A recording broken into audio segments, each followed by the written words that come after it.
And we're live. Good evening and hello. Welcome to Reviving Discourse. I'm Don and this is Alex.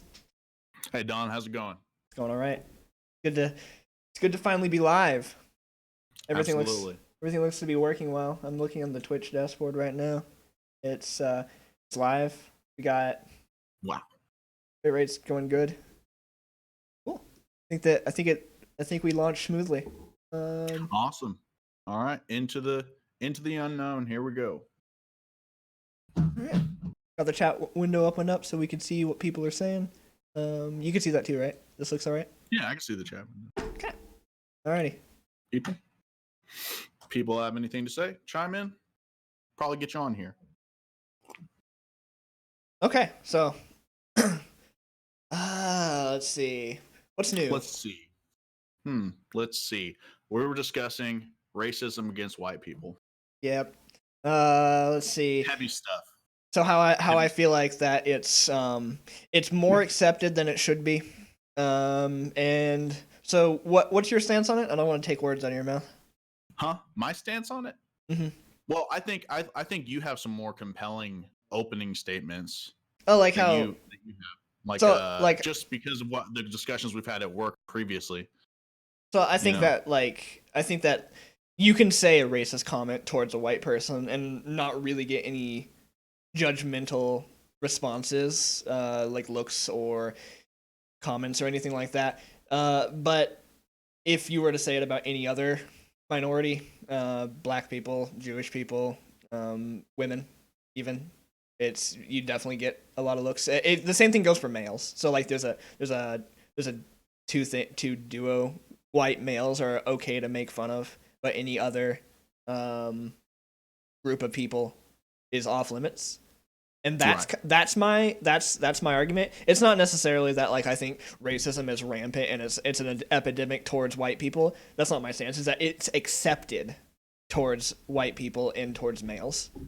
Socially accepted. Yes. I think you should give some examples here. Is what you're talking about. You want me to pull up some examples? I can jump on Twitter right now. I think a lot of people get confused when they hear about racism against white people. Because when I searched this subject, I got articles like reverse racism. Yeah. Instead, like they were like, it was basically like, did you mean reverse racism? And I was like, no. What is that? And I'm reading about it, and I think there's a lot of confusion about terminology and what qualifies as what. And so, like whatever specifically speaks to you most about this, like what are some of the examples of that? I know you sent me some previously. The way I did that is I did a Google search of not a Google search, I'm sorry, a search on Twitter for the quote white people. So there's people on Twitter who are obviously outspoken, and this is for whatever you want to look into, whether it be like racism or genuine bigotry and hatred. There's always going to be like a people who are outspoken about that. That's like not going anywhere. But like most of like my arguments are not in the area that we live in. So like I've never been like, nobody's ever been hateful towards me in real life because of my ethnicity or heritage or whatever. Maybe me. Yeah. but I can tell you're joking. Okay. Oh, okay. So here, all I did was type in white people and scroll past like videos, so I can get some good examples. Let me make it into a sizable screen so I could fit it over an overlay. Right. So keep go ahead and tell me how you feel about it while I'm trying to pull this up. Well, depending on what examples that you show, I think that there's this terminology that is being employed here, and that racism is actually an institution, like in our country historically, towards specifically African Americans. And so people saying that you can't be like racist against white people is kind of flawed thinking for that reason. They believe that there's some type of special institutionalized damage that's been done that makes joking about certain things racism and joking about other things not. And I think that the things that they're joking about with white people might be not racism. That's Ooh. my stance, and I'm sticking to it. Okay, God so help me. you think that like are you saying that like genuine racism towards black people is worse? I'm saying that there's racism and then there's like prejudice and like racist jokes Okay. that people are making. So do you think This is kind of cheating because I've seen your examples, but I mean, I have an example right here. I don't know if it's gonna show up well on the screen though. I'm trying to. Okay, yeah. I mean, it looks okay. So here's a. I don't want to like put any Twitter handles or anything. So let me like go ahead and I don't know. Shoot. And there we go. Then I could just crop.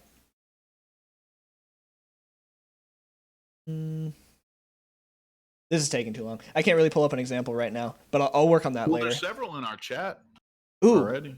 Yeah, maybe I could pull up like individual ones. Let me. Oh no, it wouldn't work because you could read them. Okay, or I could read them.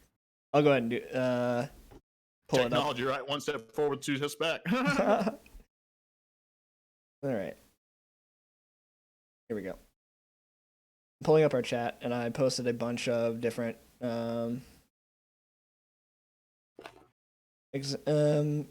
examples that I found from various things. It was a barrage, and it came in like 5 seconds too. So okay, here we go. Now, granted, like a lot of these are really lighthearted, right? Like it doesn't feel like people are saying this with malice, but the point is they're saying it with to a degree where if it was said about another minority group, then it would be looked upon as in like this person is spreading hate speech or just being hateful towards these group of people. So let me quote. White people love saying kill them with kindness because it means they don't have to lift a genuine finger to stand up for the rights of marginalized communities. In my opinion, that you don't really have to say white people. Like, do you really think all white people are like that? Is that a stereotype? I've never heard it. That is just that's an odd one. That's true. That's a really good example because I don't know how to. It wasn't that funny. Is my problem. It wasn't a joke. Yeah. It fall apart if it's not funny. It's just terrible. But no, seriously, it's that isn't coming from a place that genuine racism comes from. I don't think. I think that because that just by virtue of the fact that doesn't even sound like a specific group of people. It's like you know what I mean. Like people who say kill them with kindness. I mean, I've heard non-white people say that. I know for sure, but no one says that. Kill them with kindness. I mean, like people in corporate. Kendrick Lamar, the best rapper in the world, said that. And he's an African American. It's the name of his song. But anyway, I digress. I have another one. My thinking now is that is a different type of. That's prejudice. Okay, that's definitely prejudice. She's pointing out a group of people and is applying. Hey. All of those people are like this, but that's not a fundamental and inherited hatred from your history. You know what I mean? Yeah. Well, I mean, does it have to be historical in order to be racist and hateful? I think that it's a racist joke. I would qualify it as a racist joke because they're not really. She's being tongue in cheek. Sure, but do you think that's accepted in society nowadays? How many likes did it get? Oh, did it? Let me see. Hold on. That's a good way of pointing it out, though. I don't think it was like a popular tweeter, if you will. Let's see. Twit. I mean, it got 10 likes and 3 retweets. It didn't get attention. It didn't get controversy though. It didn't get controversy like how some of those other. I'm sure that if you look up. See, this was another problem that I had researching for this podcast. I don't want to look up genuine racist tweets. I don't want to read about this. But one of my main theories was I'm sure that there's still racism against non-white people in there's always been. And I think there might just be a more vocal minority now that's giving you this impression that suddenly that racism is white people okay in our society.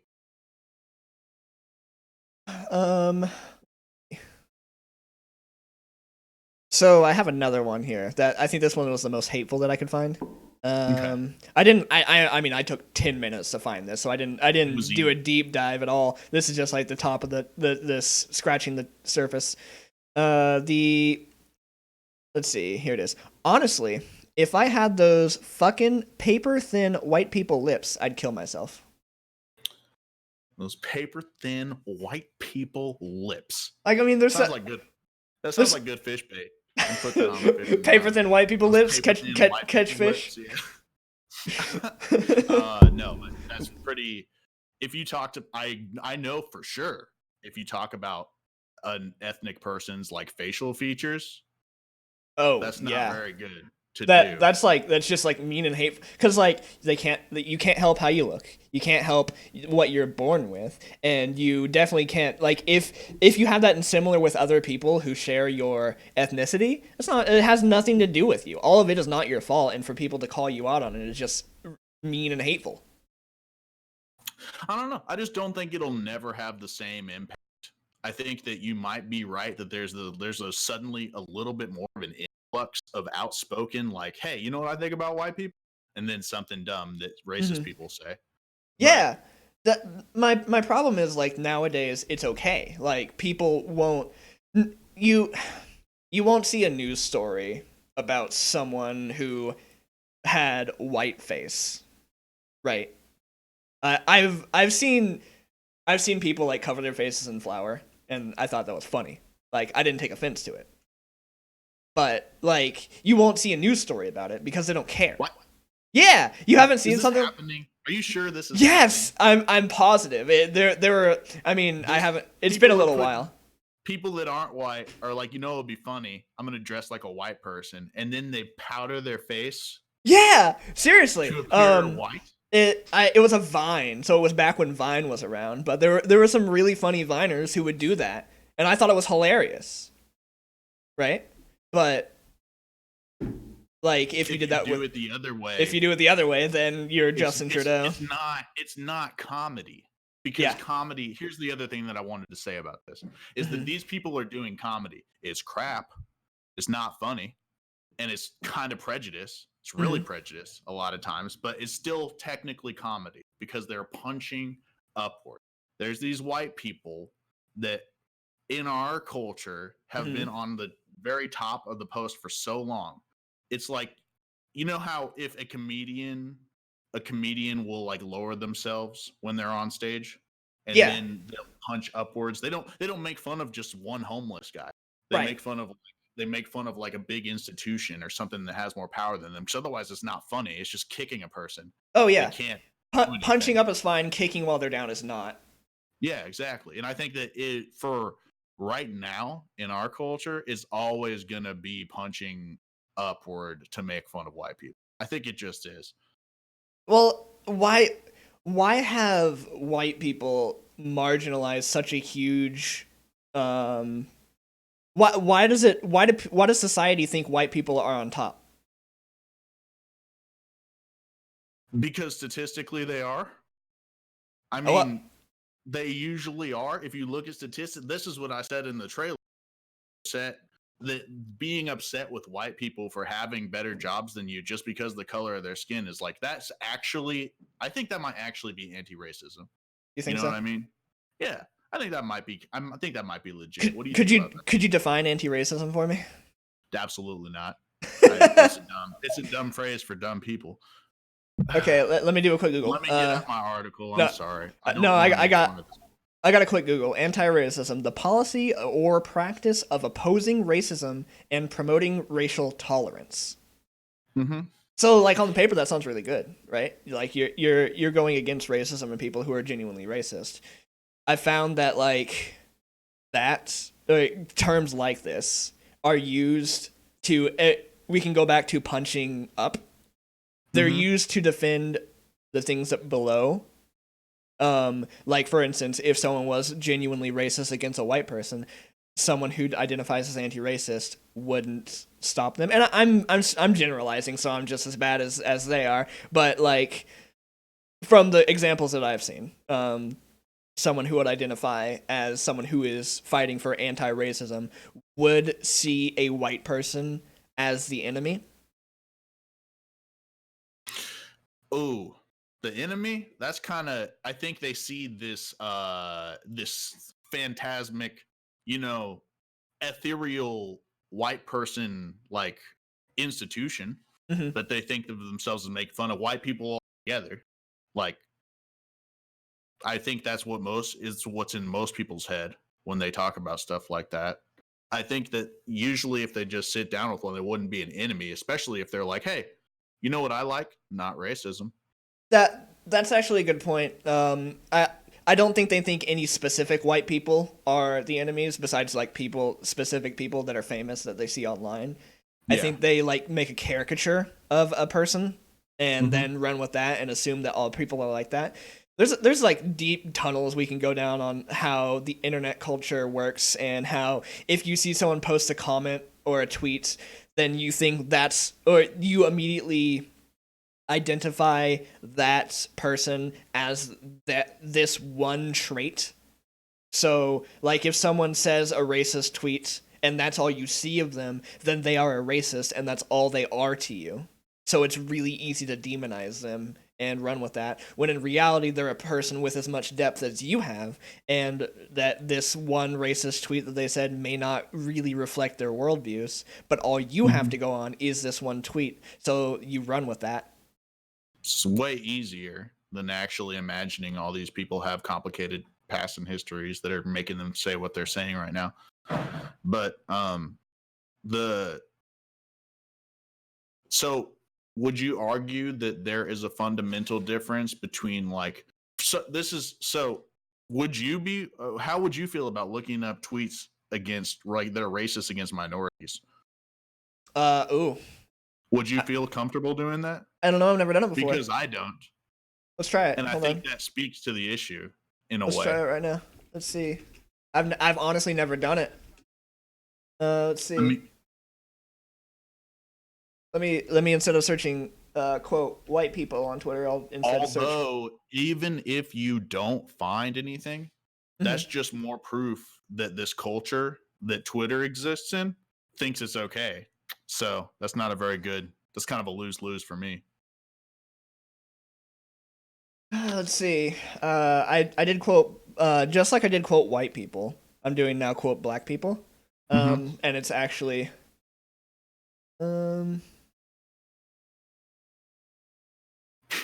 it's actually horrible. Oh, I mean, every single tweet that I'm come up, their profile picture is a black person. So it's like just like black people talking about black people. So I don't think there could be. Wait, that was another thing that I wanted to say, is that definitely it's white people against white people more, right? Well, when I looked at the tweet, it was. I don't think any of the tweets that I pulled up actually were made by white people. Maybe one or two, but the two examples that I gave, I think, were both African American. I think there's a lot more examples of white people being racist against white people. Maybe it's not on Twitter. And I think that that's a sign that it's not, because people that are legitimately like, I mean, you and me, hey, there's a lot of white people getting jobs just because they're white. We could be upset about that too, couldn't we? I'm sorry, I was staring at Twitter. Look, I'm desperately looking, but I'm only seeing the term black people seems to be only used by black people on Twitter. Well, at least the top statement about Twitter. Yeah, I think so. I think that talks more about Twitter. This is definitely not like indicative of anything at all. Yeah. There's some pretty funny jokes that are made. The very first one, it says, quote, "If black people can say it, why can't I say it?" And then it's like a person just getting tackled. That's kind of funny. But I mean, that's neither here nor there. It's not indicative of anything like saying that there's not genuine racism on Twitter. I think, based off of media that I've seen, I think that Twitter bans people who are racist against minorities, like frequently, which is good. Like I don't think Twitter should be a platform for people to spread genuine hate towards any other people. But I think that I want to emphasize any other people, not just minorities. I don't think hatred is a good place there. But then that gets into another conversation on what defines hatred. Because then you could, like, criticism is not hatred, but the two get confused frequently. Yeah.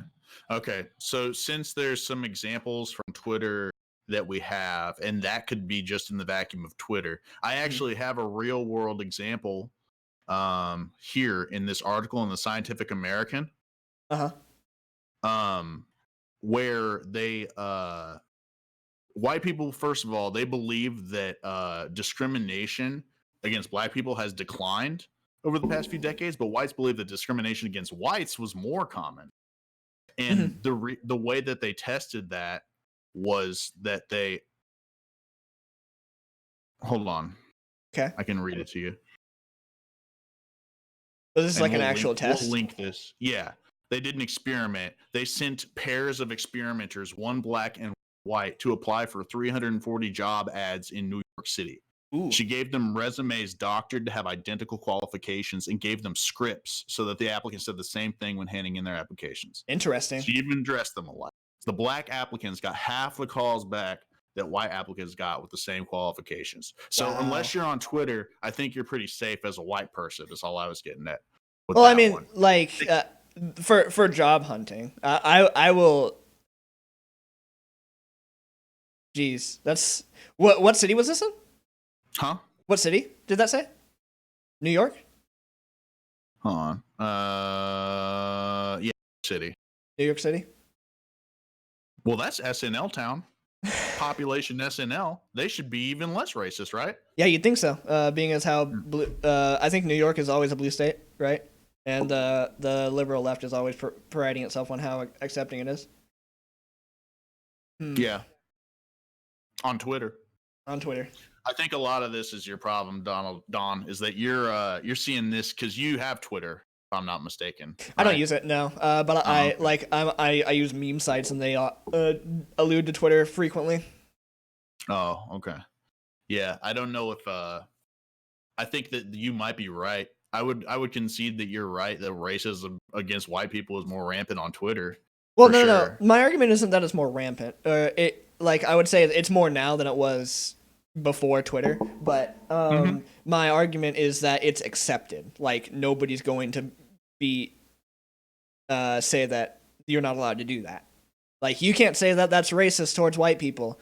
That's a phrase that's not going to be used anytime soon. Oh, okay. Yeah, I mean, because it's just, I mean, that's just, we're getting into words again. That reminds me of the prejudice versus racism. We actually have a question, and I'll let you answer this one first. So in chat, Jamie, pull it up. We have question from Rom Wind. Opinions on Trudeau's blackface. Have you heard about that? Was he a judge? His blackface picture? No, Justin Trudeau. Justice? Justin Trudeau is the Prime Minister of Canada. Right. Oh, you told me about this. Yes, yeah. About how years ago he was at a party where he was dressed in blackface, and they recently resurfaced. I don't know. Well, you go ahead. You start. Well, I mean, in my opinion, I don't. It's hard to say. I genuinely believe that what happened that long ago shouldn't really matter now because he may be a different person with different values, but I don't know that for sure, right? I think what he did was definitely, abhorrent and was very racist and insensitive, potentially hateful. I don't know, but do you think Halloween is hateful though? I mean, what's always you know me, I'm standing on this side of this debate, but when it comes to like blackface or whiteface or any type of face, I don't know if it's not a grotesque caricature of like flaws on someone's face, right? Then I would like to hear like a handsome devil, didn't he? He looked like a turban wearing Like how Aladdin. like Johnny Depp did in Tropic Thunder. Johnny Depp. Yeah, he played a black character in Tropic Thunder. Was it that movie? Was that the movie? I think so. Johnny Depp is not. That's Robert Downey Jr. Robert Downey Jr. I get the two confused. God I'm sorry. help us all. Robert Downey Jr. Yes. Same situation though. Same situation. Did that guy have any hatred when he was doing it? I don't think so. I wouldn't say so. It was just a great Halloween costume. I mean that gets into a broader topic. Like, is it okay to do that if you're not being hateful? Which the answer is definitely grade. If you're, I want to actually talk with someone who is genuinely offended by it. You know, like, I want to know why they're hurt by it. I genuinely want to know. Like, I don't think they're being a baby because I don't understand why it's happening. I'd like to hear what they have to say. Mm-hmm. So based off of the thing, I guess I can't have an opinion because I don't know what it's like to see something like that as a black person. Yeah, and what are you gonna? I mean, what are they gonna hang him on this one? Is that enough to ruin his life? I've seen a lot of stuff on Trudeau recently, a lot, especially with like conflicts of interest stuff that have been happening with him giving taxpayer dollars to corporations, and so there could be a lot of other things, but it feels a little bit like the same witch hunt that's going on with the president of the United States, where they're like digging for things that he's done to try to build opposition, because I believe the Canadian election is pretty close too, just like the United States one is. Hold on, Canadian election. Yeah, it's this year. So this surfaced at a time when they were ramping up to an election year. Yeah, it did. Well, that's sketchy. Yeah, that's sort of the thing. That's why I hate politics. Like, if I were to say something hateful and inappropriate on this stream, it's there on the internet, and I'm never going to be able to run for president. Yeah. Hopefully, culture changes in the next 10 and 20 years, that people don't get crucified for saying something 20 years ago, you know? I don't know. That's mob mentality taking people down, with the internet power of. It's pretty great, but like if you're actually upset about, just to get back to the question, if you're actually upset that this person did this by dressing up as a different race than what they are in an offensive way, if you actually think that and that actually makes you upset, then that's one thing. But I think that if you get to just go, oh, we got you now, sir. Yeah. And you're just really happy that you get to take somebody down. Shut up. Shut up. I will take that hard stance with you. Like, if you're just like, oh, you said something that's going to offend some people that isn't me, but it's other people, you are dead. That's dumb. That's so stupid. I hate it. It's like, how do you tell if they're a witch? Well, you burn them. and if they burn, they're a witch. And if they don't, or whatever, it doesn't matter. We got them, ladies and gentlemen. We got them. That's. You really compare that to Donald Trump? I don't want to get into that. Actually, no. I was just specifically comparing that to like. I would not use that as an allegory. Have you not seen like one guy? It is insane how crazy the media is towards so Donald Trump had 2 scoops of ice cream, for instance. I remember this like during the election. Who's the guy who had a Comedy Central show that you like? Stephen Colbert. Me?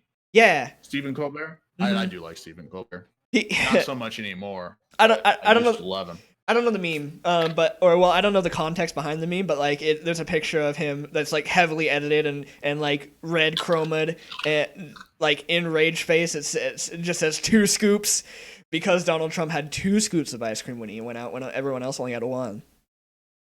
Things like that.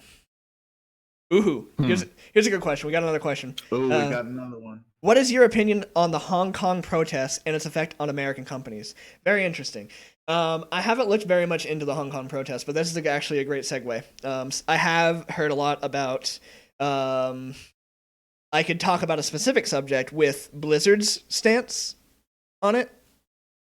And how they Go ahead. took the Hearthstone championship winner when he talked about during his they interviewed it after the tournament, and he started talking about the Hong Kong protest because he's Chinese, saying how he supported it. They took his prize money away and they banned him for a year from participating in professional tournaments. I think they've since reversed this, but like to take that stance, that hard stance, and saying that you're not allowed to talk about that stuff on our platform is really really bad. Regardless of how they feel about it, I think that was inappropriate, and they've just been like tumbling since then.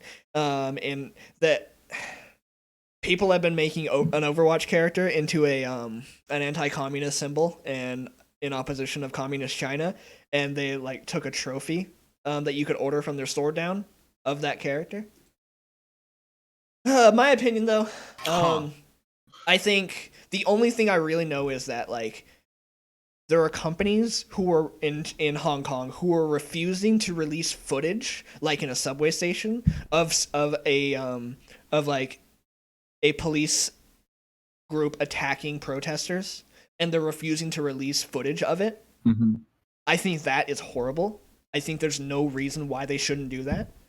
And the fact that like there's protesters who are missing from those specific subway attacks, and I think there's one other place that it happened in the same exact context, that they're also refusing to release the footage of, and it's horrifying. It's awful. Like the people who were there fighting for their own beliefs are being hurt and killed. Mm-hmm. It's a questionable situation because in the past, America has had a great long histories who are trying to on, get Alex. democratic power. You're lagging out. I'm gonna turn my camera off.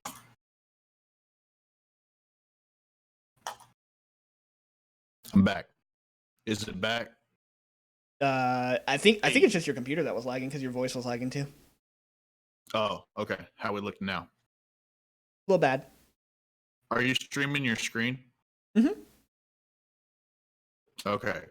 So people could see my green screen just then? Oh, no. Oh, okay. Gosh, it's really bad. Do you have like a bunch of articles open or something on your potato computer? I'll try to X out. Hold on. Jeez. Technical difficulties. Yeah. Is it still bad? Your audio's better. Should I leave and come back real quick? Your audio's better, but okay. But yes, do leave and come back. That might be good. Hey, you see OBS? No.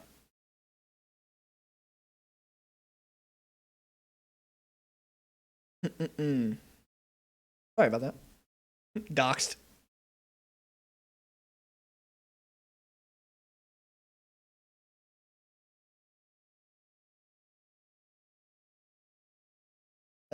Eric Andre will be right back.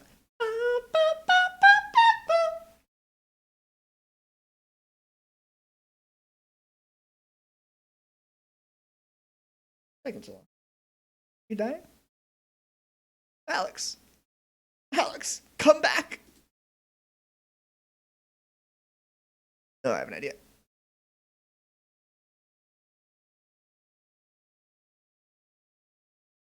All right, while we're waiting for him. Oh, hot diggity dang.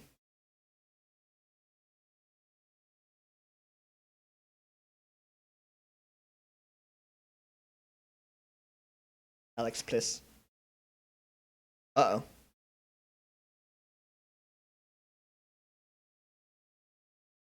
Let's see.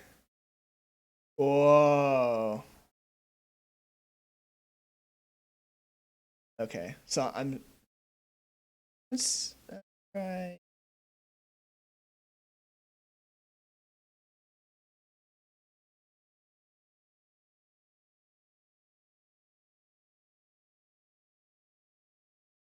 Small technical difficulty. Could have it fixed in a pinch. His computer's not super good, unfortunately. Hi, Fiji. How's it going? Thank you for coming. I'm enjoying these questions too.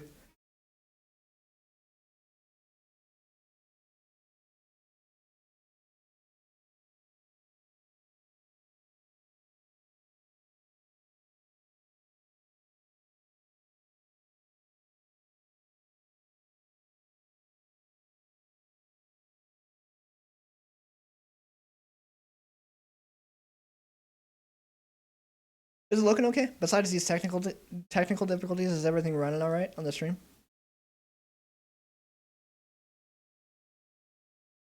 Maybe there's a good spot to put chat. I haven't integrated Streamlabs at all into this. This is very, very preliminary. All right, that's good. There's a tiny delay too. It's only like 3 seconds. That's cool. Since there's like nothing happening on the screen, it's just 2 cameras and a static background.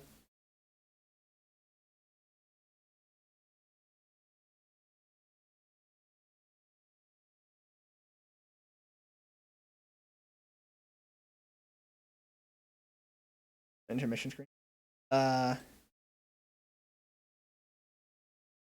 a lot of stuff that we could spice up. Oh, actually, let me like get a checklist. Okay, so open a notepad. Intermission screen. Definitely something we need. Labs integration. Hello. Oh, hello. Gambling bot. That's not happening in this one. What's up, Alex? Sorry. Did you have to restart your computer? Is that what happened? Yeah, sorry about that. Welcome back. Yes, sir. Thanks for having me again. Am I lagging right now? Very, but it might catch up because is your computer like just starting up? Yeah.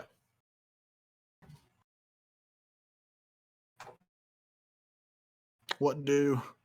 Yeah. You sound all right. We'll give your face some time to catch up. Let me do this. I'll talk to the nobody. Hey, what's up? Okay. What's up? Nothing there. Can you hear me all right? Yeah, I can hear you. Okay. So we were talking about the Hong Kong situation. Yeah, and how Still, or did we get another question? No, it was still Hong Kong. It was so I posted my Okay. 1.5 cents. How do you feel about it? I feel like we have a long history in this country of like fighting for democracy, Mm-hmm. and I think that the extradition laws are not on the up and up. That's the main gist of it, right? From what I understand. I'm afraid to open an article because then we'll lose everything. But I just had an article up before I restarted my computer that was talking about how it was basically protesting against people getting extradited from Hong Kong and going into communist China. For people that don't know, I think if I'm not mistaken, Hong Kong is a democratic country, right? Hong And Kong communist was China is democracy. different, Yes, basically. I believe Democratic that China. if I'm not mistaken, the UK had claim of Hong Kong up until a certain point, I believe, during the Cold War, and then they handed it over to China, if I'm not mistaken. Could be very wrong about that, though. Let's see. Hong Kong is a part of China, but it exists like its own country in many ways. Oh, okay. It was in the 90s that the UK handed it off, according to Fiji. Romwind. Interesting. Oh, okay. Yeah. So them being able to like go over there and hurt people over there that they want to just extends their power. And China has historically extended their power to an extent that I don't want to really actually talk about. Never mind. I don't understand history enough realistically. I did read one book, but I don't want to quote it. Yeah, okay. That's actually exactly how much I know about it. So Romwind. It is against extradition.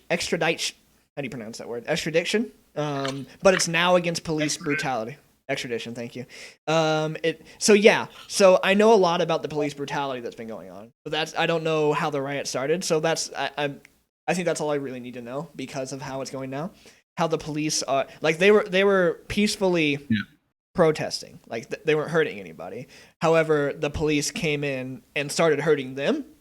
People are literally showing up dead. Like teenagers are coming up missing or dead. And that's what I know about it right now.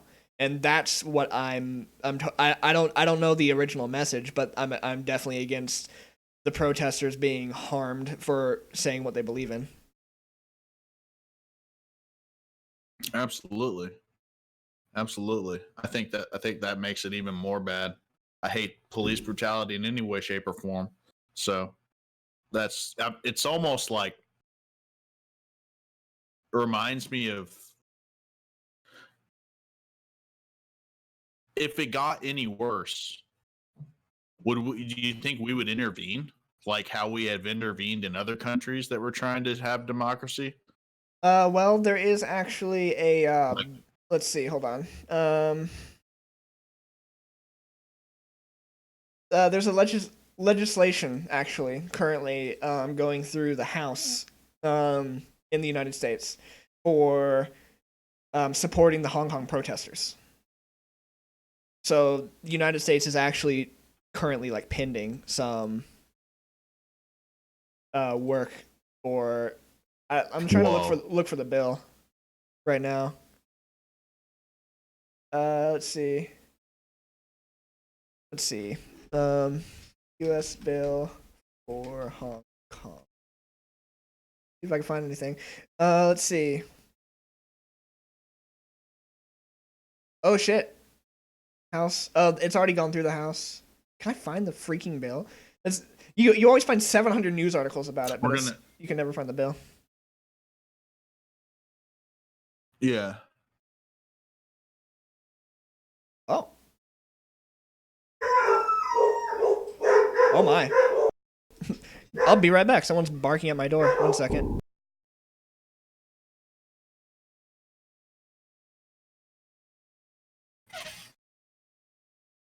We'll be right back, folks. I might be in a bodiless ghost at this point, but I'm happy to field some questions here. We got from, I think that says Farmville.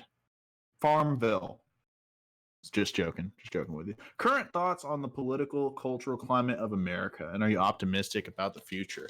First of all, if I could answer your question backwards, optimistic about the future? I don't know. I don't think so. I don't think I am. I think that there's because of the political climate that we have. We got another question while you were away. Is everything good? Yeah, it was my neighbor. We're fine. Well, what was the new question? Yeah, so political, cultural climate of America, and whether or not you are optimistic for the future.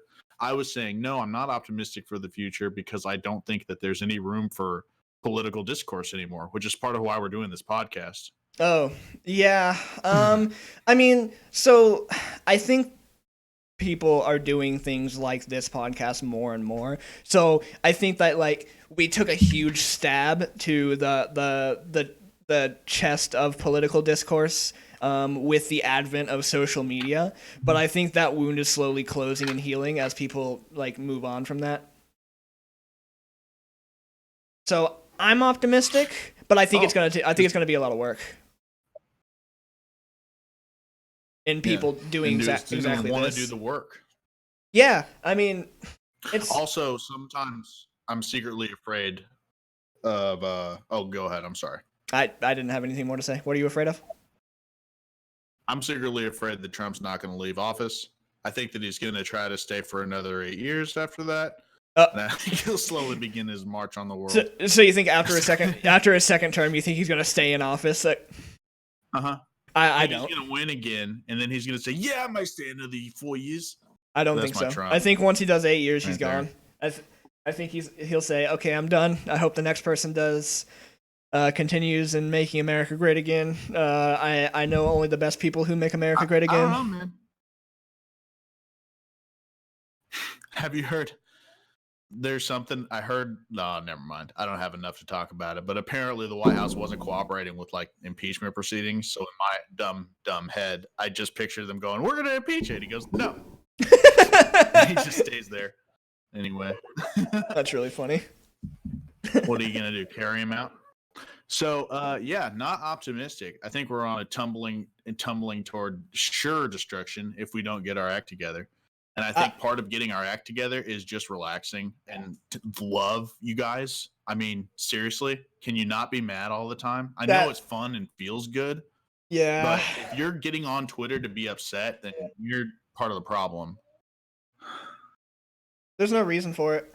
Like, if you think that like there's a genuine problem and you want to make awareness of that, sure. If you're getting on there to say that this person talked to somebody rudely in a locker room in confidence one time, and so they deserve to lose their job and livelihood for it, that's a bit different. Oh God.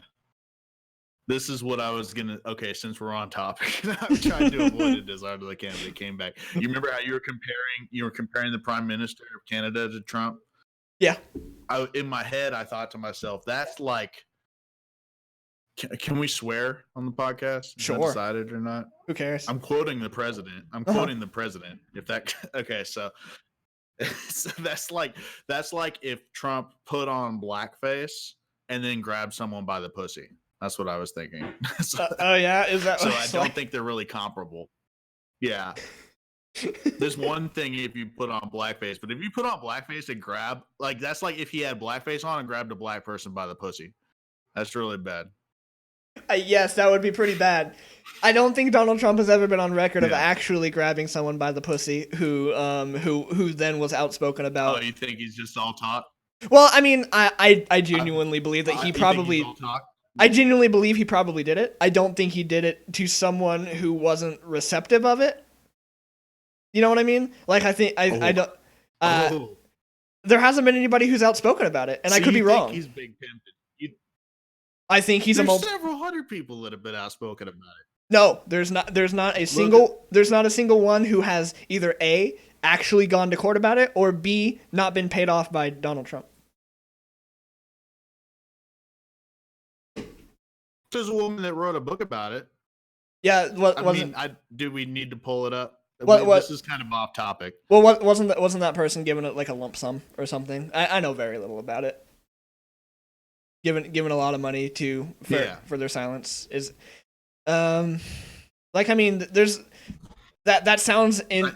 I don't know if that sounds like. I mean, my point was that that's like the prime minister actually going out and bothering people. You know what I mean? If he's wearing a face at a party where everyone's wearing faces, obviously he read the room or he wouldn't have been taking pictures. You know, he's like, this is a good idea in his head.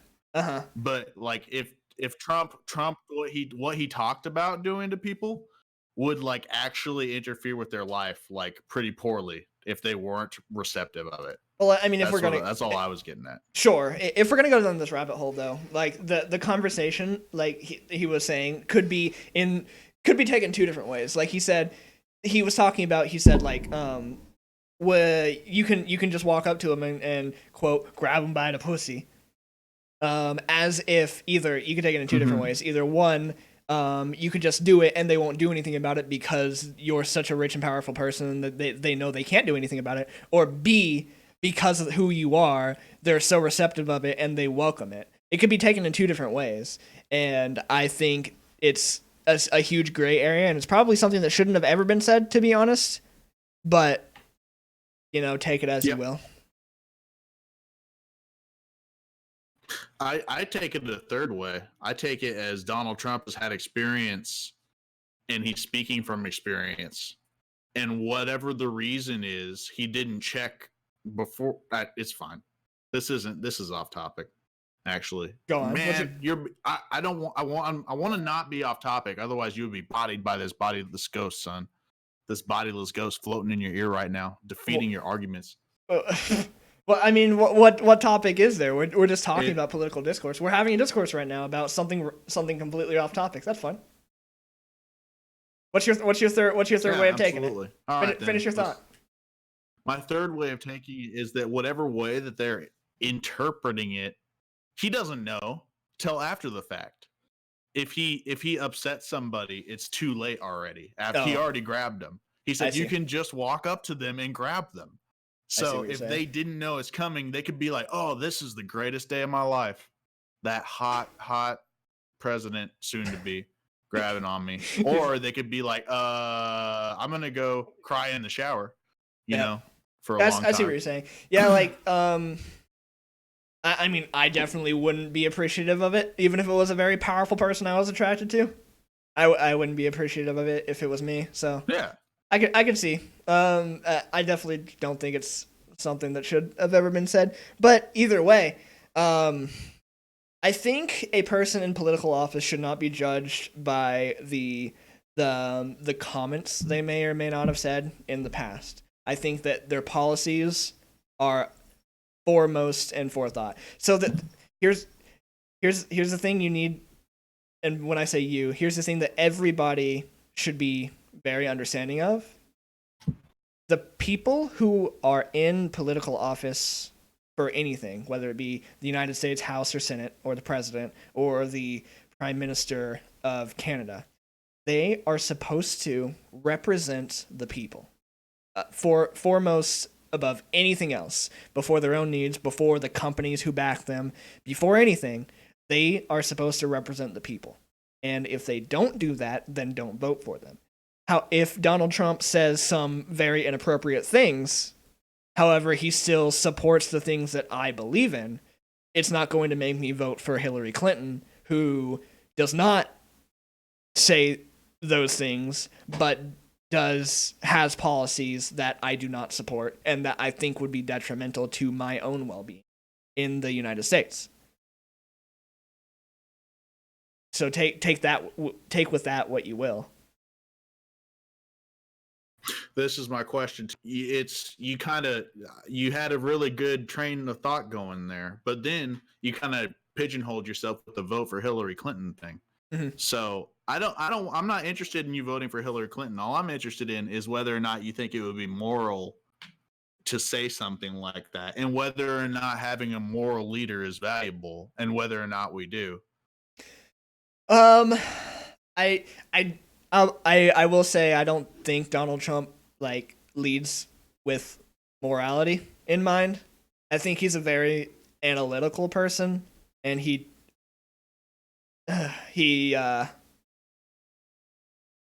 I guess I don't know enough about it to form a coherent thought. But to answer your question, do I think it's valuable to have a moral leader? Sure, up to a point, but I don't think that's the number one requirement.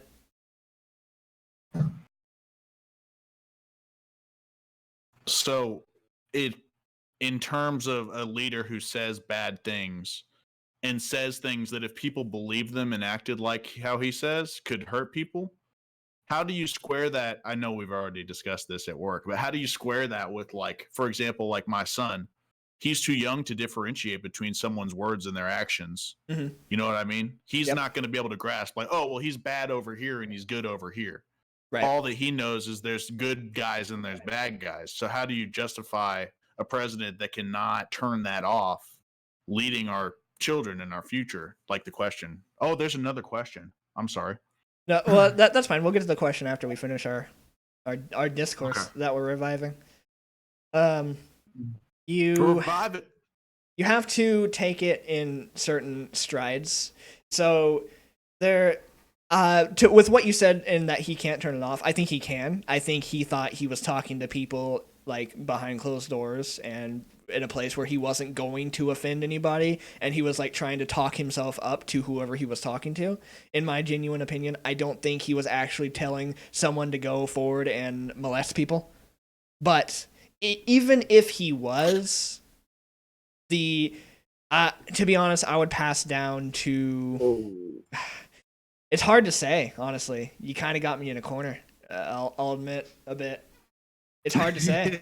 It's hard to justify that. It's just you have to figure out a way to separate it. Yeah, you can't be seen because your camera's broken. Yeah. Yes. Invisible ghost doing the arguments. Okay. Sorry about that, people. So that's a good that's a good that's a good point.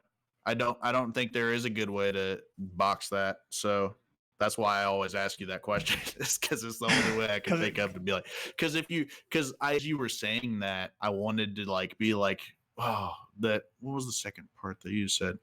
You said how he whether or not even oh wait, you said but even if he was telling people to actually do that, that split it for me.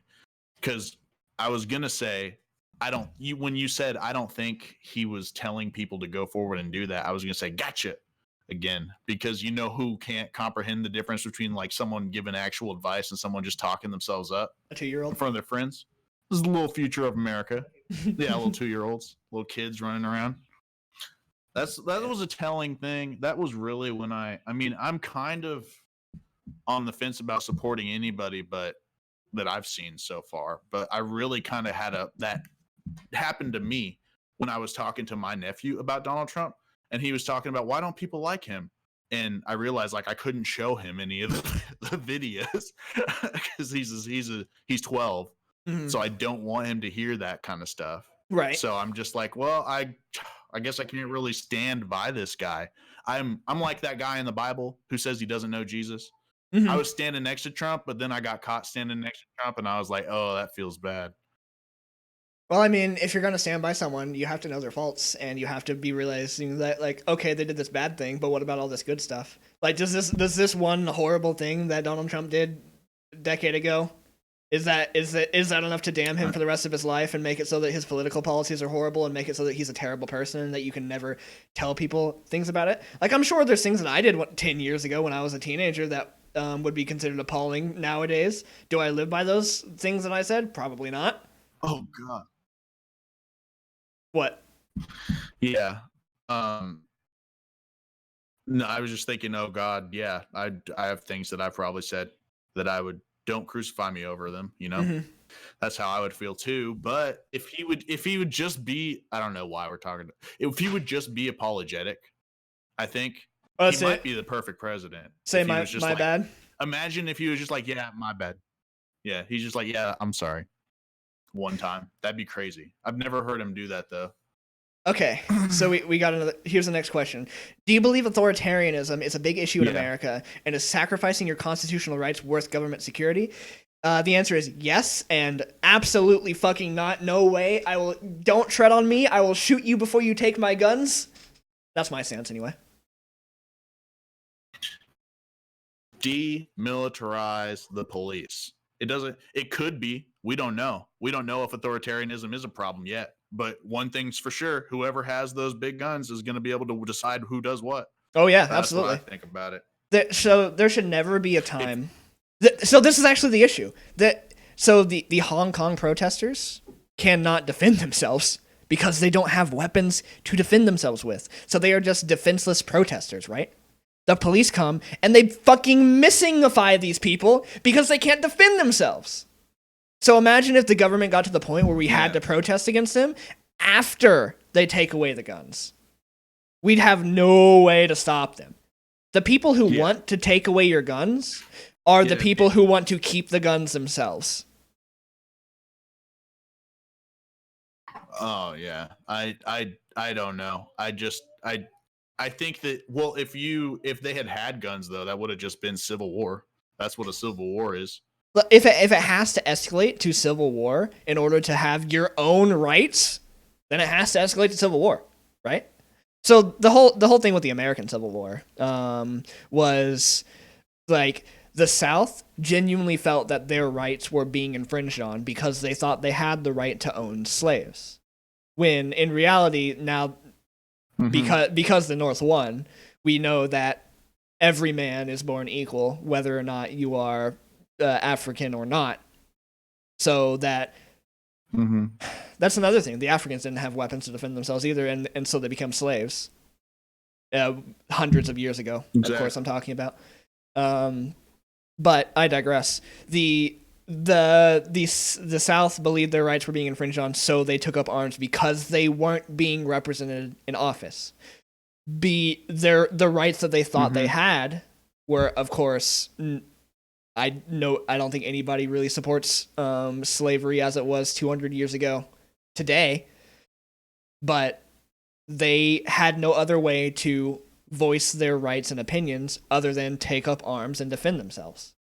And that's kind of the whole thing. My argument is flawed in and of itself because I'm talking about people taking up arms to defend their right to own slaves, but you know what I'm trying to say. Yeah, I hear you. I mean, it's just kind of like if you're caught in a rock and a hard place, there's only one. There can only be one. It's kind of like you need to have those rights that America gives to people, that most democratic countries give people rights, right? Right. So, well, I mean, I think that's the whole crux of that too.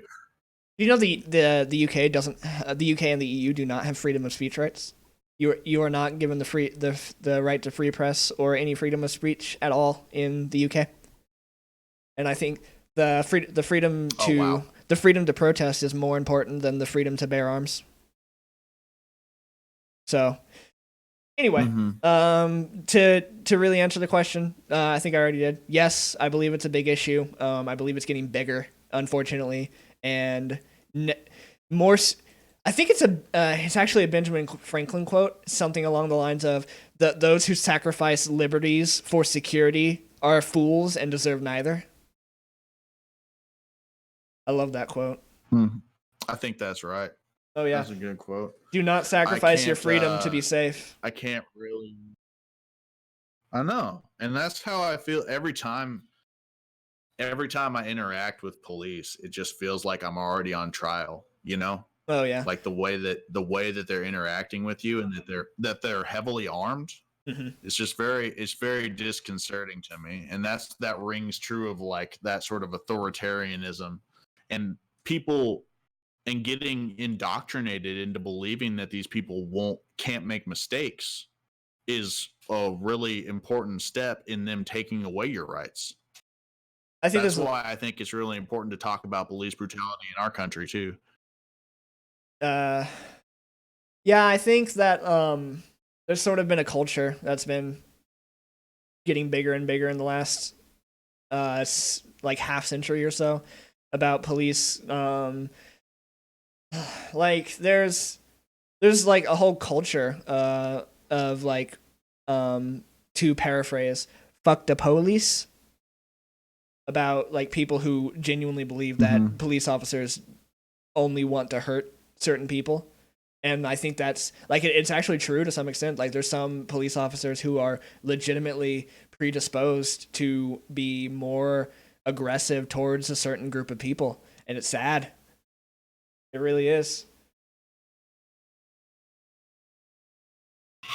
Yeah, that's a big problem too. That ties into the whole racism thing too. That's like the difference between racism and prejudice is like the tweets won't get you an extra 10 years or lose your job opportunity.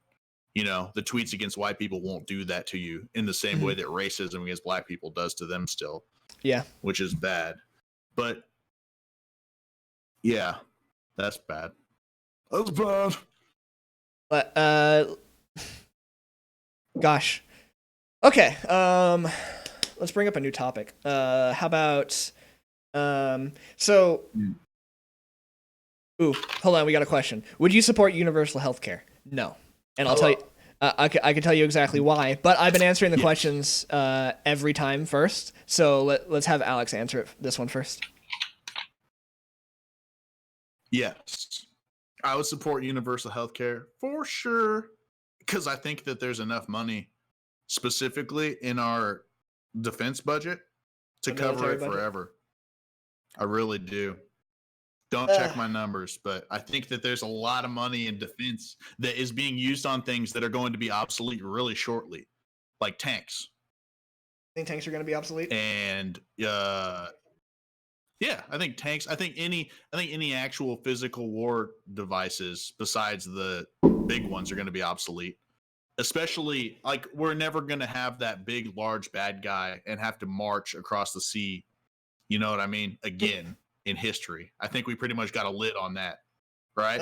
Yeah, the march across the sea. I like that phrase you used. March across the sea. I meant Okay. that they march after they cross the sea. Yeah, It I know doesn't. what you meant. The I point mean, being that these things that we're investing in are not as important as people's health, and I I don't disagree. think that. I think that it should be a right. I'll disagree real quick because like we're getting off topic of the healthcare thing, but I disagree that our military budget isn't important. The United States is a superpower for a reason. Like we are the superpower of the world, and there's only like a couple contenders, namely China and Russia, that could even think about opposing us. And we have such a huge bargaining chip with that in itself. I think that's priceless. But as far as healthcare goes, the reason I do not support universal healthcare is two reasons. One, the freedom to choose to not want to spend money on healthcare. If you have universal healthcare, you are forced to pay for healthcare, period. And that's not just healthcare for you, that's healthcare for anybody who can't afford to work because they're sick or any other reason, because they can't work, because they're elderly, or because they're too young. You are supporting your neighbor, and I think that is inherently bad to be forced to do so. If you want to, by all means. If you don't want to, then I believe that you have the right to not. That's number one. Number two is also because healthcare and pharmaceuticals in the United States are so corrupt. It's insane. You know how expensive it is to get a single shot of epinephrine, Alex? You know, the thing that people who suffer from allergies so bad that they go into anaphylaxis, that they need epinephrine in order to survive. You know how much they have to pay for a single pin? Yeah. Okay. How much? A single EpiPen is the lowest for a pack of 2 is about $600. $600 to have the right to survive. It's $600. It doesn't cost that much to make it. It doesn't cost even close that much to make it. Yeah. But they have the pharmaceutical companies have the right to mark up prices that high. And that's the problem in America. Not having healthcare. The prices of medicines and healthcare themselves. That's the problem. And hospitals aren't even at fault for this because they have to buy from these companies. Yeah. It's odd that you get to the same place that I do when we're having the opposite opinion about this, is because my reasons for having universal healthcare are that the system is so messed up. I completely agree with you that this expensive medicine thing is nonsense. It's gibberish. And that's because we can't negotiate with overseas vendors for our medication prices, right? I think that if we had universal healthcare, then the government would be single payer, and they would definitely just give the best deal to themselves because it's us, right? Take out the middleman. And if we could elect the people that are in these companies, you know how these companies are corrupt? That should be an elected office. That'd be fine. Then we could choose them. You think we should unprivatize healthcare? Absolutely. I mean, that's what universal. Did I misunderstand the quote? Well, not necessarily. You could still have privatized healthcare. Like if I'm not mistaken, the Canada still has privatized healthcare, but they also have universal healthcare. So meaning you have insurance, but the companies who are providing it are still private companies. They just work with the government in order to provide it without paying anything extra. But the tax rate for Canadians is, I believe, if I'm not mistaken, significantly higher than the United States because of that. Yeah, they don't have a VAT. Oh, yeah, that's another thing I wanted to say. One of the first cruxes of your argument was that you don't want to have to pay for someone else's healthcare, right? Who said you're going to be paying for someone else's healthcare if there's universal healthcare? That's how it works, Alex. Someone's paying for that. The government doesn't just have money. The government gets budget. We've already the defense budget. That's how much. That is literally the government just having money. So I disagree with you, and because of the points I already made about how invaluable it is to be a world superpower, specifically with trading opportunities. We're a world superpower. Okay. right? What were you gonna say? Yeah. Oh, well, I was just gonna say that I think that we could be like a superpower right now, forever, Mm-hmm. and we'll never need any more of the physical machines for land combat that we have stacked up. You know what I mean? I think we could stop. Like, we're probably good for a little bit, even if because what in what situation would we not just use our nuclear weapons instead of like land tanks and things like that? The Unless you're trying to exploit a natural resource like oil, which the is a whole nother problem. Hong Kong That's not protests defense then. come to mind. If the United States had to put feet on ground there, we're not gonna fucking nuke Hong Kong, Alex. Well, we have enough stuff to send them whatever they need. We've been doing that. We've been doing that with lots of countries. You know? Well, Your that's whole I'm just trying to let's get we get had away from my silliness here and get to my point, which is that you are basing your whole argument on that there's not going to be money for this, and they're going to come for your money. That's the whole argument, right? so your argument is we just take the money that we're already paying and move it to universal health care, right? Yes.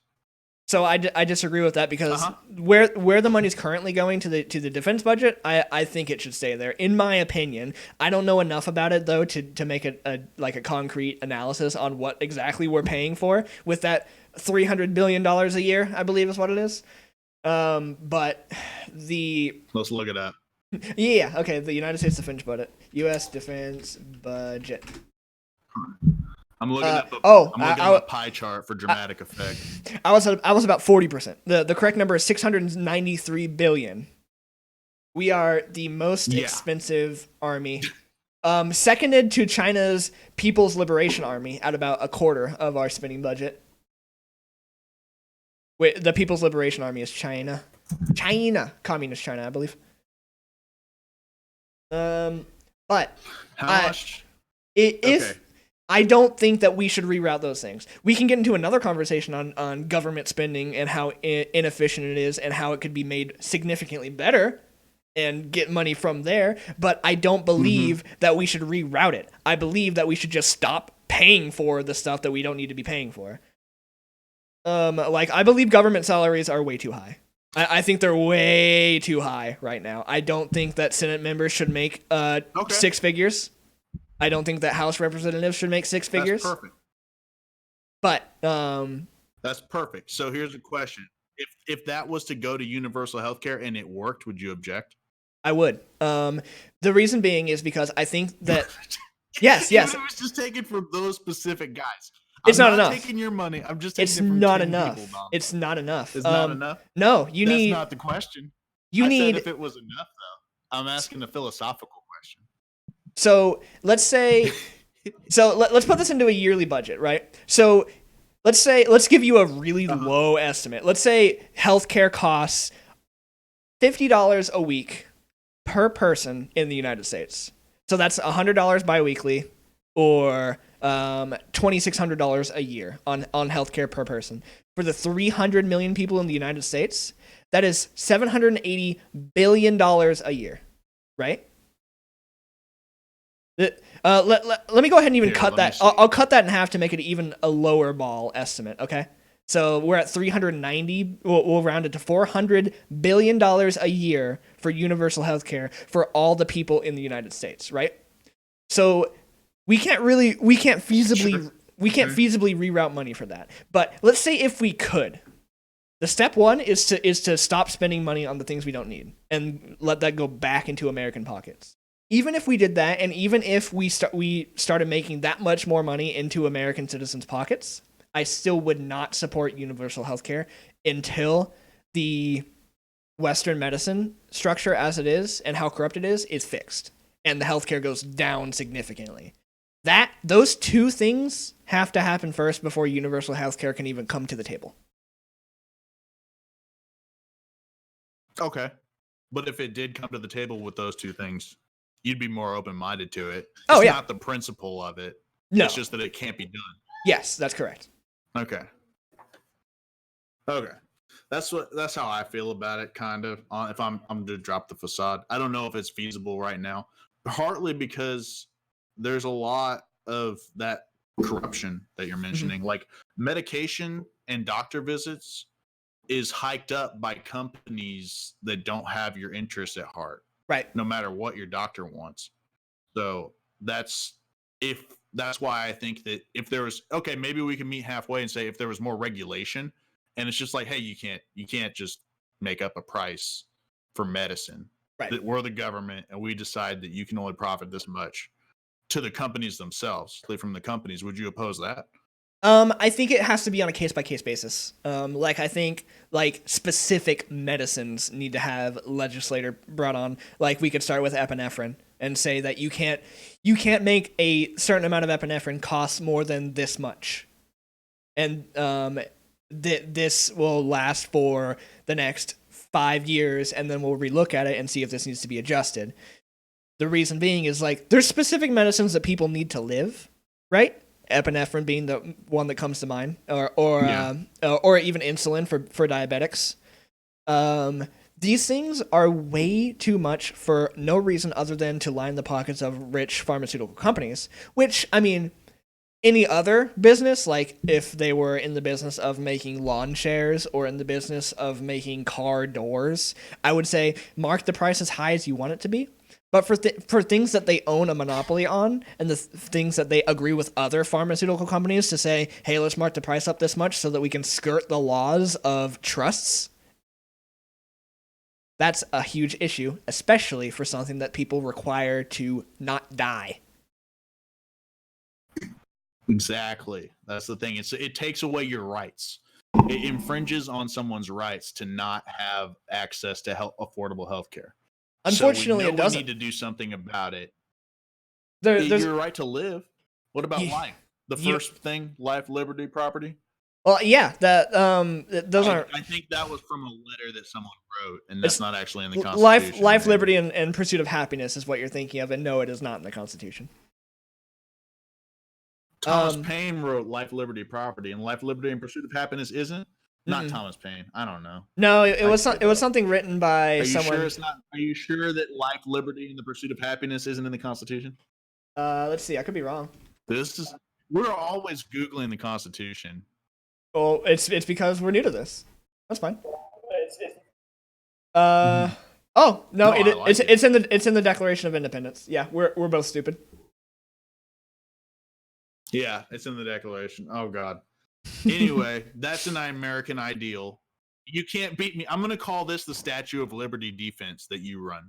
Okay. It's where you say, oh, no, that sign isn't actually engraved on the Statue of Liberty. That was just someone put a pamphlet in the Statue of Liberty a long time ago. and it defeats me for some reason. What was that quote? I'm just like, what was that quote? You're tired. You're weak. You're huddled masses. About immigrants. Mm-hmm. Your poor huddled masses. That's why I said it's American to have immigrants, and you said no. And I said this is on the Statue of Liberty, and you said no. It's just on a, what is the word? It's not on a pamphlet. A plaque. On a portrait. A plaque. Plaque. Anyway. The thing about healthcare is, yes, you do have the right to live, as it says in the Declaration of Independence. Yes, you do. And I think that the pharmaceutical companies are infringing on illegal monopolies, and they're giving so much money and gifts to our representatives that they're able to skirt along this. Mm-hmm. And I think it's vile. I think it's un-American, and I think it should be stopped. I'm not sure why it hasn't been yet, but I need to know more about it to make a valid argument. Crazy. I don't think we're gonna get just know enough to.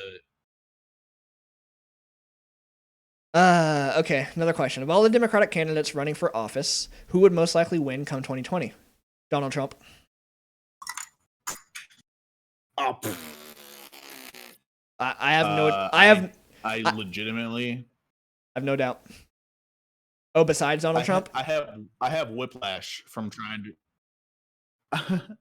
Democratic candidates. Who's that? Elizabeth Warren. Oh, you She mean seems I'm like the sorry. Hillary Clinton remix. You said Democratic. I thought democracy. Okay, so Democrats. Who's most likely to win the Democratic primaries? Is that your question? Hillary number 2? I don't know. Let's see. Elizabeth Warren. She could do it. Bernie. I'm really hoping for Bernie. I would love to have Bernie win. Here's my plan. This is my plan, and I've told Donald this already. I want Bernie Sanders to get into office and then forgive student loans as a stimulus program, and then to peacefully leave office. Just forgive student loans and then pass away. Give it to his vice president, Donald Trump. Yes, just peacefully pass. Give it to the vice president, Trump, who's in the background.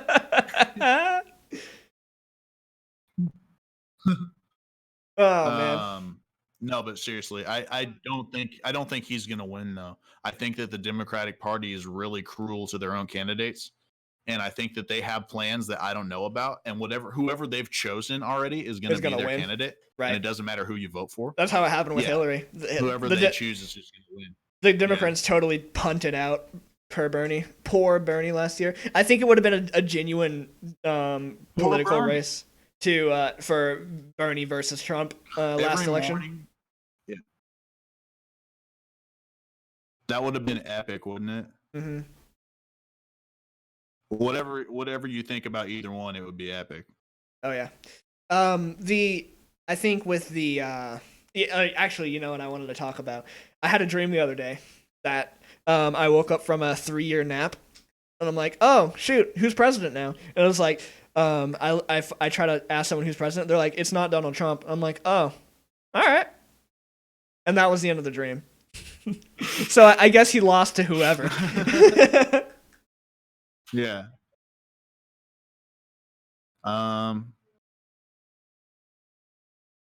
Any thoughts? Who's that on your dream? No. Is there anything? I'm proud of you. Oh, thank you. I'm proud of you for coming to terms with the fact he can't be president forever. Hey, if we're talking about Hillary versus Trump, I will vote for Trump for a 3rd term. Yeah. But that's just in those 2 specific candidates. Okay. I don't love Donald Trump. Yeah, dude.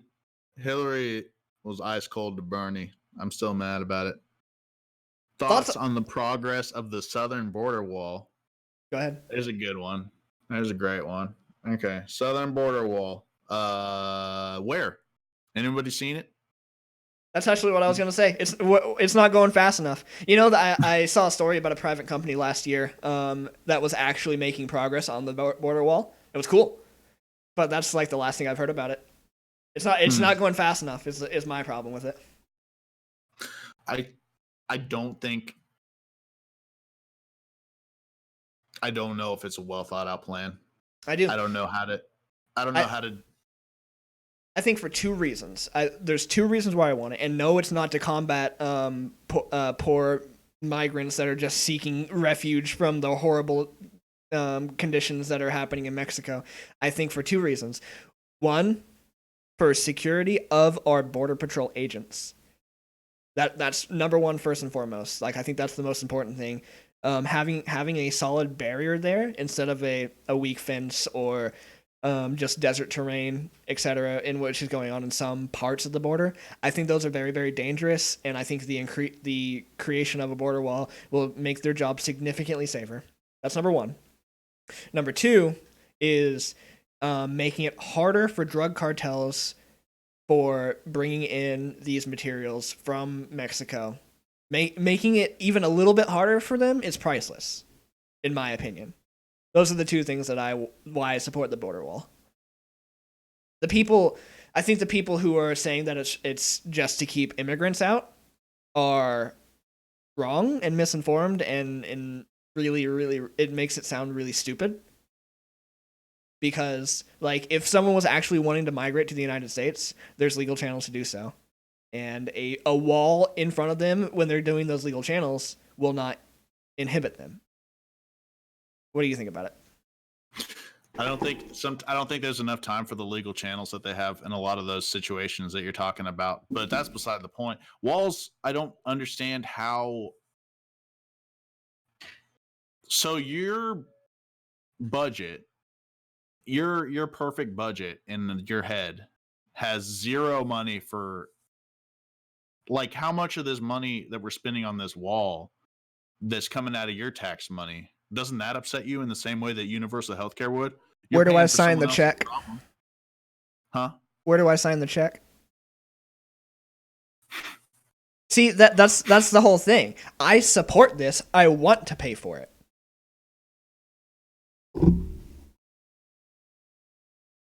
With your own money? It doesn't affect you, though. It affects the security of the American people, and this is something that I believe will genuinely help the American people, including myself and my children. I'm okay with paying for that. Are walls effective? I mean, are they even a choice anymore? Isn't there way better options than a wall that are cheaper too? Can you? Which is easier to climb over, carrying a duffel bag of 30 pounds of cocaine, a 20-foot fence with nowhere to grab on, or a chain link one with a hole in the middle? Of course they're effective. What kind of a question is that? Are you sure? Do we have any research to back this up? I don't think that it's going to be effective in this day and age. What about a rope or a ladder? I mean, this is really dumb ground, and it makes me sad I have to cover it. But realistically, we could just use, like, how many? I don't know. How many cameras do you think it would take? How many things that beep when someone walks by would it take before we're just like, got them? So the Trump wall is made like this. So it has short barriers, just like straight poles that in the gaps in between them are too small for a person to go through. And then at the top is like 5-foot solid wall, right? And this goes up like 25 feet, as well as it goes underneath so that you can't dig under it, of course. But the point is, like, getting over that is hard, and it takes time, and it makes it significantly harder and less cost-effective to sell drugs in the United States through the border. That's the point of the wall. To make it, not to stop it, but to make it harder for them and to make it easier for our Border Patrol to combat it. People are spreading this misinformation that the border wall is made for something as a catch-all to stop every single one of our problems from Mexico. No, it's not. It's made as a tool. And I genuinely believe that once constructed, the border wall will end up costing less than the things that not having it cost us anyway, such as healthcare for the people who are victims of drug abuse, such as victims of violent crimes related to cartels, such as the Border Patrol agents that need to be trained up and paid for, everything like that. Well, sounds like a lot of your argument revolves around the drug cartels being bad and costing us more in terms of lives and money than a wall does. Oh yeah, and thinking that the wall will help alleviate that. Wouldn't there be a more effective and profitable way to do that by engaging in trade? I mean, I'm going off on a real big limb here, but hear me out. Okay. Hear me out. Okay. Hear me out. Legalization of drugs and regulation of drugs and trading Mexico for drugs that they have, as opposed to just having these illegal people selling them in quantities that are unknown. Like cocaine and heroin? Stuff that's unknown. This is all. Yeah. So addiction is a medical illness, and making a drug legal does not change that. What costs money is not throwing like heroin junkies in jail. What costs money is helping them get clean, as well as, of course, them spending their money on these drugs which is taking money out of the United States economy and into the Mexican drug cartel. How would they be getting it, though? How would they be getting it? Getting their help? How would they be getting it without the cartel? No, the drugs. Oh, like you're saying if we're in control of the drugs, we can. Yeah.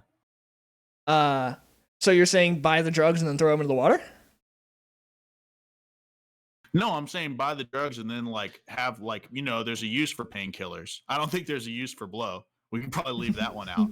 But I mean, so if there's these people selling this crap that's making people sick, and there's actually a need for it, then we can put it in. We could make money that way. What I'm referring to is specifically cocaine and heroin.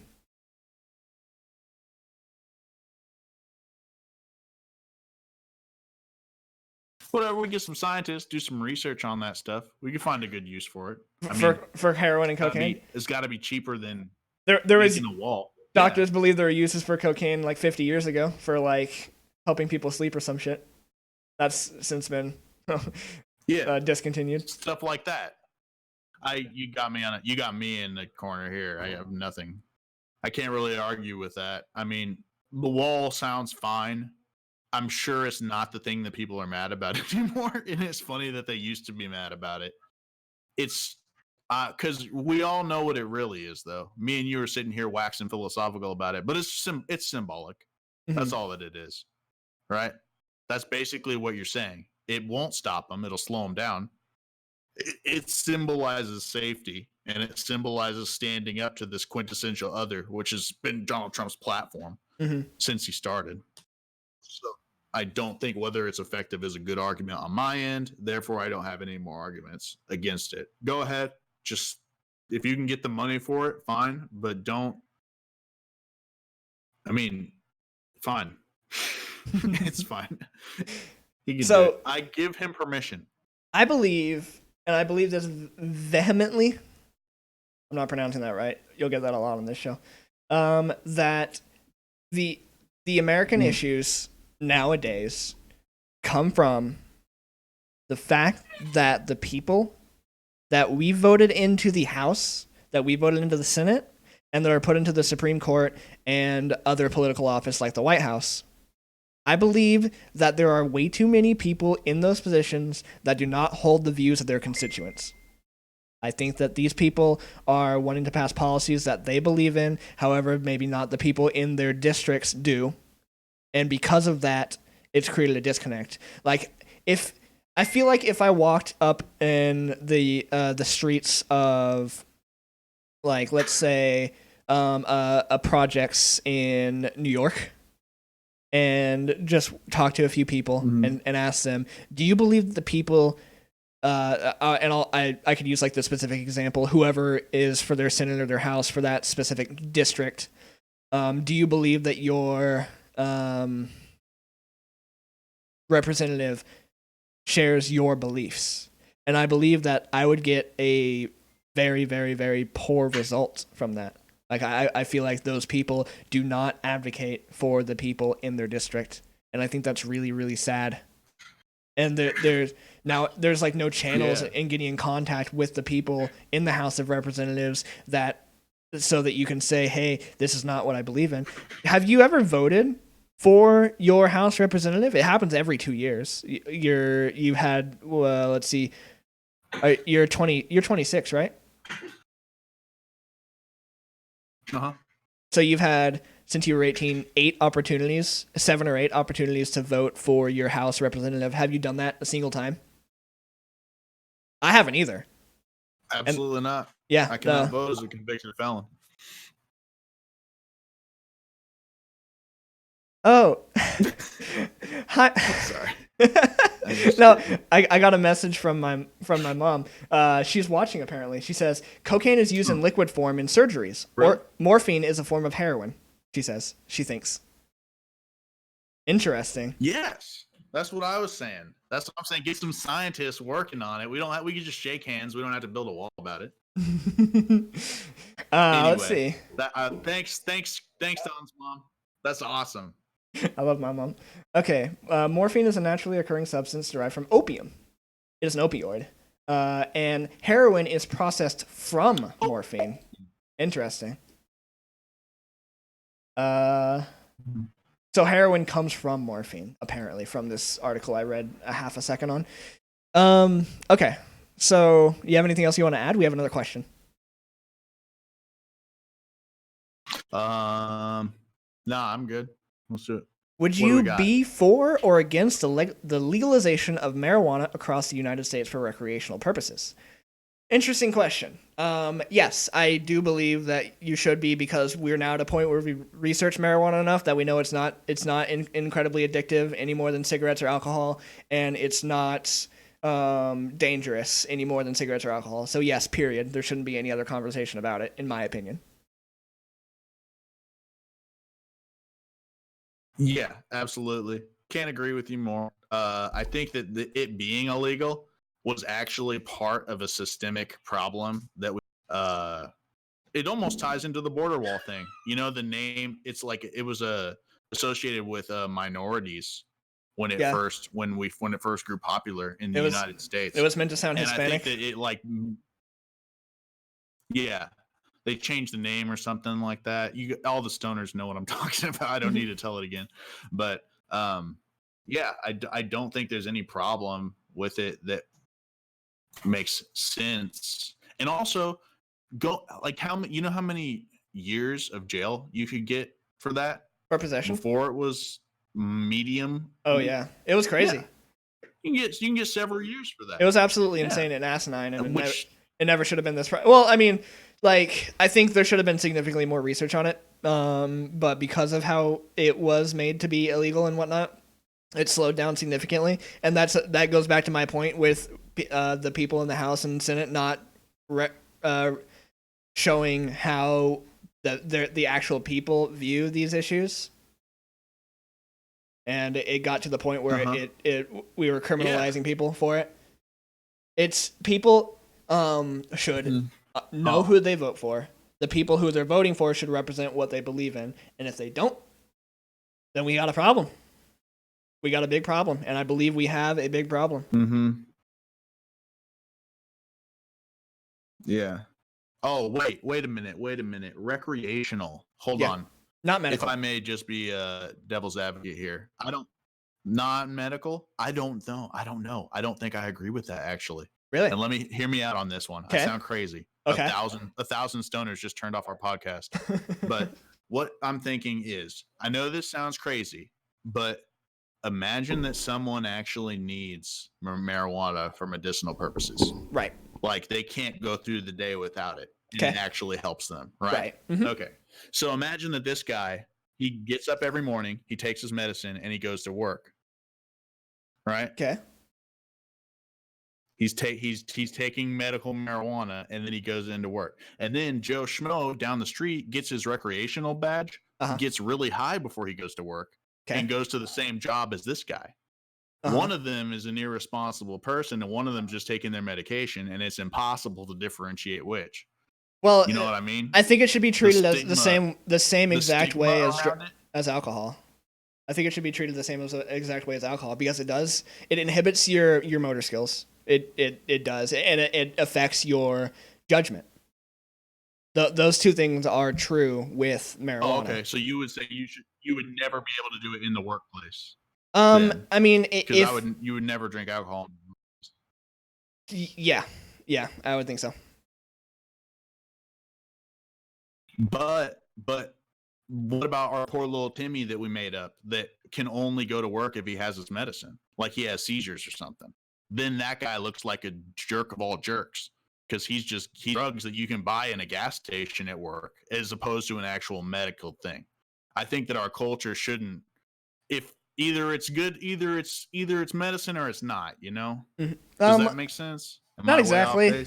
I think that, like, so you know how, like, some people can't exist without caffeine, and then some people just drink caffeine because they like the way coffee tastes. I think it's the same thing there, just like knocked up a few notches. Wait, no, because that wouldn't. I don't literally need caffeine to survive, though.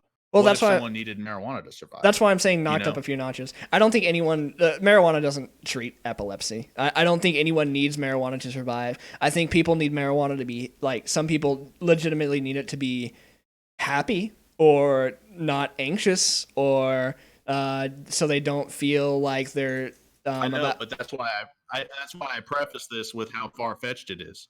That's why, remember at the beginning of my statement, I said, I know this sounds far fetched. What if somebody needs marijuana to survive in the future? Like, what if it's an actual medicine, and then it's recreationally legal? Try to what like imagine if you had a disease where only Jägermeister could stop you from streaking naked, and like you're just a calm person because well you drank Jägermeister, and then some other guy, some asshole, is showing up to your workplace drunk, and you're like, "Hey, man, I actually need this," and he says, "Whatever, it's recreational." You know, it makes um both of you look bad. it being legal and it being allowed in the workplace are two separate things. I believe medical problems should be spoken with your HR department with your employer, and things could be worked out there. And I don't believe that just because something is legal means it's allowed inside of a private building. You know, because I could carry a 9 millimeter, but I can't bring it into our workplace. Okay, but that's not that you're dodging the question though. What's your question? You see, because I'm talking about if it's actually a necessity. Like for example, like let's take a non my medicine sertraline that I take. It says Mm-hmm. do not operate heavy machinery and do not drive, but it Mm-hmm. says to take it every day. Oh. Okay, I take that sertraline before I go to work. Mm-hmm. You see what I mean? If you could buy sertraline off the streets and some guy was in work cutting up with some sertraline, and then all of a sudden I got in trouble for it, I would feel like disenfranchised and be upset. You see? Well, you wouldn't be in trouble because you have a doctor's referral for that. That's the difference between recreational and medical. If it's medical, your doctor has told you need to take this, right? I know, but you can't. They wouldn't do that with alcohol, for example. Even Not, if your doctor told you needed alcohol, you couldn't do that and go to work. I mean, So technically you could. If your doctor told you needed alcohol, like to play devil's advocate, I guess, or no, actually to take your example here. The only reason they would tell you that is if like it's a low enough dose that you can still be coherent and not drunk. Mm-hmm. So like I mean, you could probably have a little bit of tequila on your breath and come into work without being drunk, right? And not get in trouble if nobody comes and kisses you. Sure. So that's the whole point. Like if someone comes in like baked off their mind on whatever drug, they're gonna get in trouble. If you just they're not gonna make you pee in a cup and see if you're taking prescription medicines that your doctor gave you. Well, that's good. I just think that there's a social stigma if it's legal for recreational use, and it's going to be hard to shake our culture of that if they both exist together. Like, what do you like? Even me saying this, like, whenever someone's like, "Oh yeah, I have a medicine card for weed. I can get marijuana now," and I'm like, "Huh, yeah, sure." What, you got glaucoma or something? You know what I mean? Mm-hmm. It's because of the stigma in our culture that it's like a recreational thing. I think that people are gonna have trouble one way or another So if both of those things exist. I think I found the fallacy of this question. So we're talking about this as because it's already illegal and we're wanting it to be legalized. I think we should look at it from the opposite perspective. Why was it made illegal in the first place? And in my opinion, it should not have been in the first place. So then at that point, we should make it legal and then talk about should we make it illegal for recreational use. I think that should be the argument we are having. Deal. I agree with you there. And I don't think that it should be made illegal for recreational use because of social stigma. Yeah. Okay, that's true. You got me again. All right, what are we, 2 for 1? I think I got 1 and you got 2 so far. All right. We have about 15 minutes left.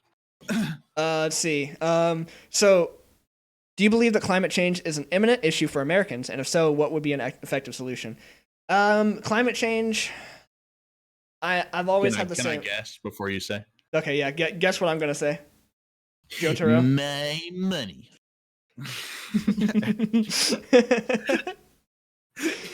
So, I don't think I don't know if it's been officially proven that climate change is happening because of people. I know climate change is definitely happening, and there's no argument against that. Is it our fault, though? And if the answer is yes, then can we look at the corporations who are polluting the world instead of the people who are doing it? Like, why am I getting in trouble for driving my car when corporation number 3 is pouring oil into the ocean? For instance, I think that the big we should grab in the bulk first and then work on the individual. I don't think it's. I think it's the people who are responsible, i.e., corporations, that we should look at first, and then move on to the individual people. To answer your question, do I think it's an imminent issue for Americans? Probably. I think it's definitely an imminent issue, and I think that I love when people discuss whether or not it's humanity's fault that it's happening, because we know for sure what things are bad, and we've known for a while, right? Like, you shouldn't put oil in the water. Yes. And you shouldn't put trash in the water because it hurts things and makes things worse. Right. But whenever we put this name on it called climate change, all of a sudden it's like, oh, pish posh. That's corporations just trying to be, and it just makes me frustrated because even if there was good weather for years, hundreds of thousands of years, why would you not have a plan for when it rains? You know what I mean? So you're saying pollution. We should look at pollution, right? And I agree with you. I think that pollution should be taken seriously and should have been 50 years ago, and even before then during the Industrial Revolution. Do I think that's responsible for climate change? I don't think we know that yet. Right, but if the climate were to change suddenly, I don't think it would. You care whose fault it is? Well, the issue it's just comical to me to think that it matters. Well, everyone has this higher ground argument saying that, like, well, I mean, shouldn't we just not pollute anyway? That's like the best thing ever, because why not pollute? And even if it doesn't fix the planet, all we have now is a clean planet for our kids to live in, right? Well, the question is, how are we cleaning the planet? If we do it in a cost-effective way that doesn't destroy the industries of millions of workers, sure, absolutely. But you're missing that fine print where it's going to destroy industries and millions of workers. So we have to work out actual plans. Here's an interesting point where I think you contradicted yourself. Correct me if I'm wrong here.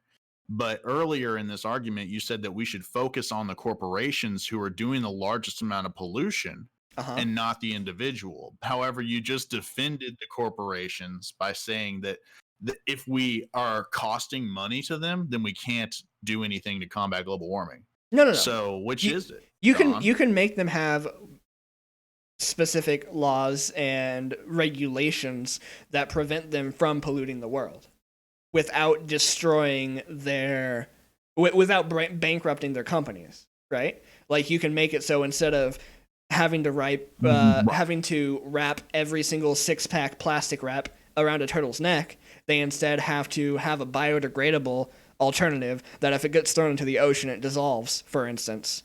Stuff like that. You can do that without destroying their industries. Yeah. Does that not infringe on their rights? Do companies have rights? I'm just asking because I've heard you say stuff like that before. So I'm super opinionated. I thought you thought so. I'm super opinionated against big business, to be honest with you. Like, corporations, I think they have the right to exist. Yeah, I hate large corporations that just strong arm the reason I do is because I think they are the main reason that our representatives are not representing us in effective ways, because instead they're representing the companies that are giving them money. So that I'm really opinionated against them. So I might not have a good leg in this, but wow.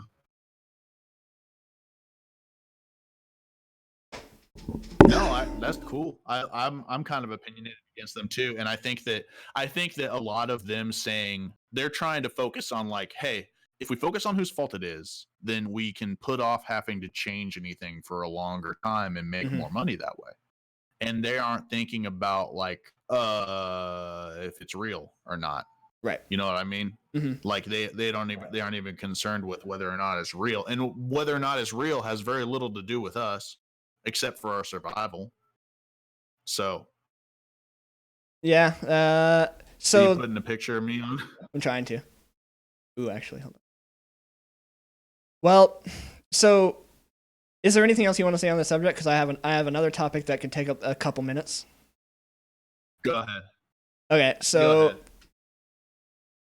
I was watching a couple YouTube videos earlier today about like how certain countries are dependent. Like I'm using this as an allegory, so it'll take a little while to build up. But certain countries like Venezuela or other countries that are incredibly poor are using games like we could say RuneScape or World of Warcraft to farm gold in ways that break the game's rules and make the game worse for every other player by a certain degree. However, they do that in order to feed their families or pay their bills, for instance. So, do you think that like certain groups of people should have the ability to do something like that without getting kicked off their platform? Jeez, man. It's hard to say, right? Like these people are like depending on this to survive. Yeah. I remember my knee-jerk reaction when I first ever dungeon mastered a game of Dungeons and Dragons was the well, hey, if you break the game, it's not fun for everyone else. Right. But I made the game. So if it broke, it's on me a little bit too. I had to learn that as a dungeon master because otherwise it's no fun for anybody. Right. There has to be a way that if you're good at the game, then you should be able to profit off of it, just like a professional gamer would. But if you're just using robot technology, my argument doesn't really add up. So yeah, I don't know. If you're good at making programs that and don't get caught. The issue is like it makes the game worse for other people, though, and that's the whole thing. There we go. Now we got your face. Oh, okay. Thank you. You're welcome. It's ruining the game for other people. So should they have the opportunity to? Oops. Messed it up. There we go. Because it helps them survive in a way that otherwise they may not be able to. That was just a small thing about how it's awful to survive in other in poverty-stricken countries, and they find a creative way to do that effectively hurts other people. It's hard. It's hard to think about.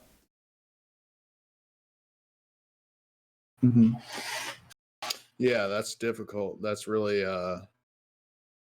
I don't know. I'm kind of just like, let them do it. If it makes the game less fun for people and their game, then the game will fall apart. No one will play it, and then they won't be able to make money anyway. So it's kind of a fool's gold run anyway. Should the United States police the world? Answer it's no. It's an opportunistic crime. Oh, yeah. We got a question, though. Should the United States police the world? Should the United States police the world? No. I really believe that it's not the United States' responsibility to go into other places and help. I do believe that like we should have the choice to if a certain people ask for help, then we should consider it. I think like crimes against humanity are a different thing, such as like what's happening in Hong Kong. I think that this is definitely something that should have a call to arms for. If that's your question, then my answer would be yes. Oh, so what you meant to say when you said you don't think we should police the world is I'm a liar, and here's a fun story about it. Because we're going into Hong Kong to whoop some ass, aren't we? No, we're going into Hong Kong to protect the people who are fighting for their democracy. I don't want to punch any police in the face. I mean, honestly, hey, here's the problem. Should the United States police the world? Yes. Can the United States police? Absolutely not. You don't Every think we can? attempt we've ever had to try to do that has failed miserably. It's What do you mean? never helped. We left more military equipment in the Middle East there than they had before altogether, if I remember correctly. Like, so much of the bad guys' equipment is our equipment that we elected a new person I into think office, I or think power changed hands. You I know, think if you asked someone who was stationed in Iraq or Afghanistan, if you asked them, do you think that your involvement in the military, or if you walked up to them and said, I feel like you being there, your group of people being in Afghanistan or Iraq made the situation not better, but either the same or worse, I think they would probably hit you, because I think that they have actually like seen what it's like to live as a civilian in those places and the terrorist attacks there. We were over there not fighting their government. We were fighting the terrorist insurgents that were shooting children and families and bombing houses. Right? We weren't there to fight against their government right. for them. Yeah, but then, I mean, hey, we were there for good reasons, Well, sure. hey, But then once we changed the way we felt about troops home, we abandoned a bunch of equipment there, and then it was just up for grabs. that might be a specific topic that I don't know anything about.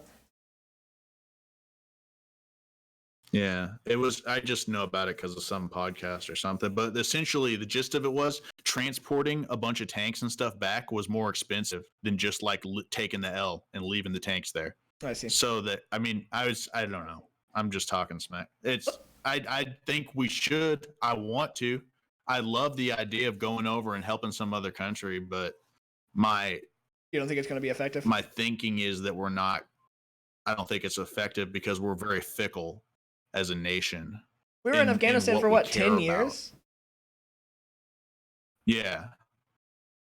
And then one Obama comes along and just kidding, everyone. Thanks for having me again, Don. I really appreciate you having me on here.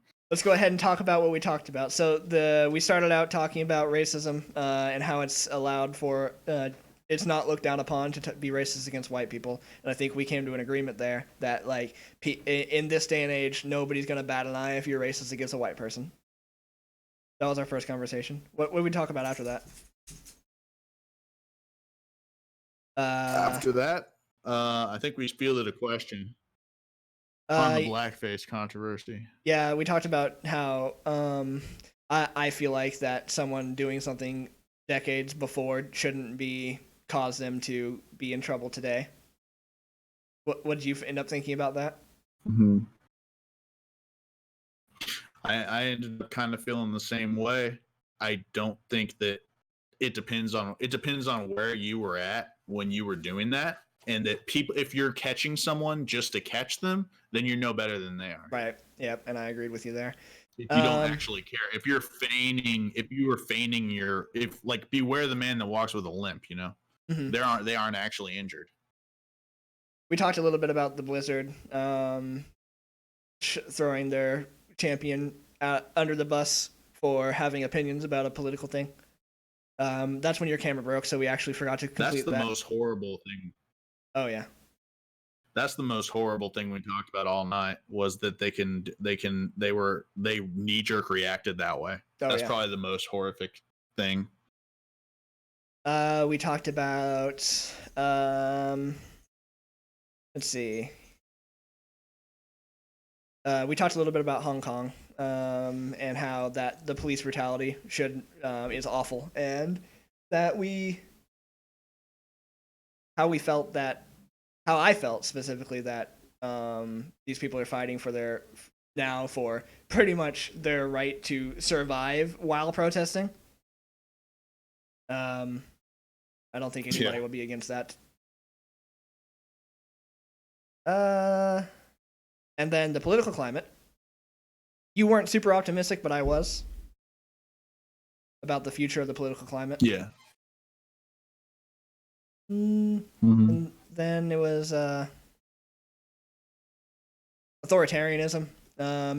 how that I believe that it's getting worse and it's never worth sacrificing your rights. What was your opinion on that? I think that whether or not it's an issue, we can't really know right now because it always happens quickly and it surprises everyone. Oh yeah. But I think that demilitarizing the police would be the good first step. Yeah. Yep. Because that's just scary that kind of power is sitting around. And then Democratic candidates. You want it to be Bernie? I have no opinion. Yeah, no opinion. I want it to be Bernie. I know that it's going to be. If I had to guess, I would probably say Elizabeth Warren. Right. Only because I literally can't remember any other flipping candidates. The southern border wall. I said it wasn't going fast enough. You don't Buttigieg? What? Huh? Sorry.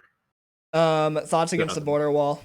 You thought it wasn't going to be super effective. I thought it's a great step in the right direction, and how it's going to be effective not as a catch-all but as a genuine tool. Yeah, I came around to do it being a symbol, so whatever that's worth. The legalization of marijuana, medical, we both agreed yes, but for recreational purposes, I said yes. Why not? You ended up saying, yeah, it shouldn't have been illegal in the first place, and I can't think of enough reason to make it illegal. I think that's what you said. Yeah. And then it is. Climate change. Do you believe that climate change is an imminent issue? I think that maybe. I don't know enough information. I'm not sure that it's us causing it, but I believe climate change is an issue, and I believe pollution is an issue that we should look into, but I don't know enough about it to make a formulate an argument. Yeah. And then the United States should police the world. I think yes, in terms of situations of crisis like what's going on in Hong Kong right now. You don't think it's effective though, and I guess I don't know enough about it to know. Yeah. That's what we talked about. We'll have to look up that stuff and then come back. Yeah. We need. Hopefully, we'll get enough of a following to have people on here to have like genuine counter arguments or things to say about like whenever we agree because we can't think of any other reason not to. Get someone who actually has a valid reason to disagree, like someone who is offended by Trudeau's blackface, or someone who is racist towards white people and why it shouldn't be a big deal. Things like that. Hopefully we'll get some more. Or someone who's been in a war. Yeah. That's policed the world. You know? Someone that's been there. Because that's important. Alrighty. Well, I think that's that's about it for this. Thanks for having me, Dom. Yeah. Reviving Discourse, episode 1. Thank you guys for coming. We'll see you next time. See you guys. And we're closed. Hot diggity dog.